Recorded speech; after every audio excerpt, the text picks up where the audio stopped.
I mean, through the game of football, you kind of move high school to college. You got to kind of learn how to be a college student and live in a new area. Same with from there going to New Orleans, going to Cleveland, and then going to Toronto. It's just another stepping stone, hopefully the last stepping stone in my career. How much did Corey Mace influence your decision to come sign in Saskatchewan? Oh, he's been amazing. He was probably the leading cause of my decision. Just the way that he coached, the way that he leads men, and a coach and a father, a husband that a guy in my situation can look up to. Britton? Yeah, Britton Gray with a CJME. Just, you said it feels like home. Why does it feel like home? Just the greetings I've got from everyone in the organization, and even already fans.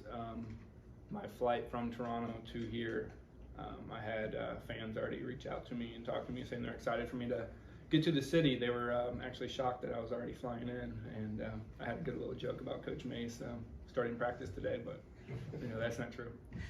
What was it about Saskatchewan specifically that this was a place you wanted to come through outside of Corey Mace being here? So I've played here twice, one being the Grey Cup. It was a good turnout, and then the other one last year was my 1,000-yard game. So just continuing great games in the stadium. But during my time here, even just in the hotel, like the Sask fans that are just fans of football. I just want football fans. Like, that's what I am. I'm a football player. I'm not really a running back. I'm just here to play the game, do what I have to win. And the community and how they appreciate the game of football and the way that it should be played is a big reason I'm here. Rob? AJ, can you tell me about the transition from 34 to 45 and how quickly you realized that 34 was kind of off limits here? Yeah, I kind of knew of George from last year, and the legend that he was through the league, and how great he was in the community, and how much the community and the league respected him. And I mean, now they got awards named after him, so I knew that number was off limits before I even had a talk with Coach Mace here. Which green and white and 45 is very familiar with me, so excited to be back in that. Do you see that as sort of a template to follow? I mean, he was a hard-charging running back who was a great team guy and great in the community. Is that kind of something you can look at and aspire to? Yeah, so every story I've heard of his legendary career and just who he was in the community is who a player should try to strive to be in whatever city that they're playing in. Just come to work, do the best that you can to put yourself in a situation to win each and every week, and then just be a respectful person in the community. When you look at some of the pieces that are already on this offense, Trevor Harris, even the addition of a guy like Jamarcus Hardrick, what excites you about getting to work with some of these guys this year? Just their passion to the game. I've had a few calls with Trevor already, and just the way that he approaches learning the game is going to be a new system for him. So how he wants to pick my brain, and already basically said we live about an hour apart. I'm driving to his place, he's driving to my place to train. Just having that passion across the offense, and with Yosh coming in through the free agency, he was probably hitting me up every day, like, where you go, I'm going, where you go, I'm going. He signed before I did, so. In terms of, you live in Ohio in the off season? Yeah. But when you come here, just embracing the community, do you take on more of a kind of a community role, community presence, and just soaking it all in terms of what football means here? Yeah, so I'm from a small town in Ohio, and it is a place where when I was playing, the city closed down on game day, and that's kind of the feel I get here.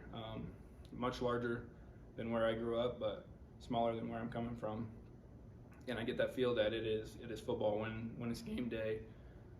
We don't do anything else but pregame and get ready for the game. So excited to bring some excitement to the fans. Jacob? Hey Jay, you've got the kind of infamous hammer up there with you on the stage there. For those who might not know, can you kind of tell us the backstory of how that came to be? So everybody wants to be a superhero, right? And I've had a long line of wanting to be the Hulk, wanting to be Captain America, wanting to be all these different superheroes. And someone called me Thor one day, and I'm like, you know what? Thor's a great superhero to try to be. And then my nephew bought me a Thor Hammer from Toys R Us, and we were going to Hamilton for the game, and I was like, you know what? You can't beat having a hammer in the hammer. So I just brought it for a sideline gig, and there was some chirping going on during the game, some stuff said to some of my old linemen that I didn't appreciate, and we kind of had the ceiling touchdown there, and our punter, John Haggerty, had the hammer waiting up, and I said, yeah, this is coming on the field, and CFL loved it and the fans loved it, so that's how the hammer came to life. Thanks. During your time in Toronto, you win the Grey Cup here, obviously. So what sort of lessons do you bring from being in that locker room to this one that's trying to get back to playoffs after 2 seasons out of it? Yeah, so the biggest thing I've learned in my time with Toronto would be the hard work that goes in before season starts. And then along with that, the community aspect that I learned from pinball. He was one of the biggest people that I've looked up to, and during my time with Toronto, and how to approach being a player in the league, and then how to approach the community, even outside football hours.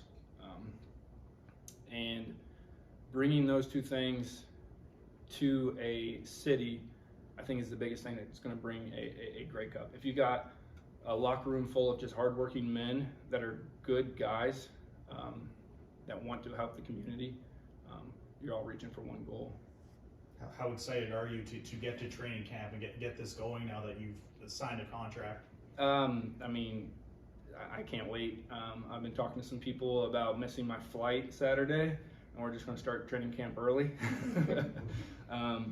But we got some plans on meeting with some players here in the off season to kind of have our own little mini camp by ourselves somewhere, whether it's in Ohio, whether it's here. Just got to get some details figured out with Trevor.